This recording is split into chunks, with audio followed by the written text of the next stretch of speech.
नमस्कार. SP न्यूजमध्ये आपले स्वागत आहे. मी संतोष पाटील. गोकुळबाबत आज न्यायालयात झालेल्या घडामोडींबाबत आपण सविस्तर आढावा घेऊया. गोकुळ दूध संघावर प्रशासकाची नेमणूक होणार हे आता जवळपास निश्चित झाले आहे.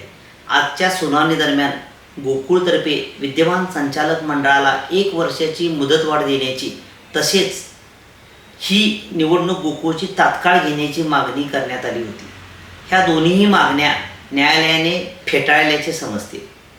गोकुळच्या 1108 दूध संस्थांबाबत पात्र अपात्रतेबाबत जो काही निर्णय प्रलंबित आहे त्याच्या सुनावण्या दुग्ध सहाय्यक निबंधकांनी घ्याव्यात. ही प्रक्रिया पूर्ण झाल्यानंतरच गोकुळची निवडणूक घ्यावी असे न्यायालयाने स्पष्ट केले आहे आणि यासाठी या प्रक्रियेला 80 दिवसांची मुदत न्यायालयाने दिली आहे. त्यामुळे गोकुळवर प्रशासक येणार हे निश्चित आहे. 4 मे रोजी विद्यमान संचालकाची मुदत संपत आहे. त्यामुळे सोमवारपर्यंत गोकुळवर कोण प्रशासक येणार याचा अध्यादेश निघण्याची शक्यता आहे.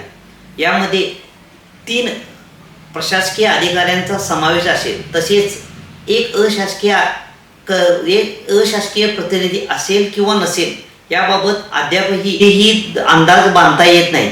सध्याच्या राजकीय घडामोडी आणि महायुतीमधील 3 पक्षांची ताकद पाहता नेमकी कुणाला अशासकीय पद किंवा अशासकीय प्रशासक म्हणून नेमायचे याबाबत नवीन वाद होऊ शकतो.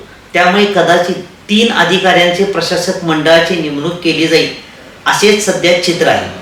गोकुळच्या 1108 अवसायनासाठी किंवा पात्र अपात्रतेसाठी जो काही निर्णय त्या संस्थांचा प्रलंबित आहे याबाबत येत्या महिन्याभरात पूर्ण सुनावणी होऊन त्याचा निर्णय लागेल. त्यानंतर जरी गोकुळची निवडणूक प्रक्रिया सुरू करायची म्हटली तरी 45 ते 60 दिवसांचा अवधी जाणार आहे.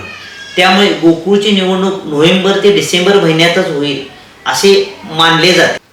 गोकुळ दूध संघाबाबतच्या अशाच नवीन घडामोडी आणि अपडेट पाहण्यासाठी आपण SP न्यूज पाहत राहा.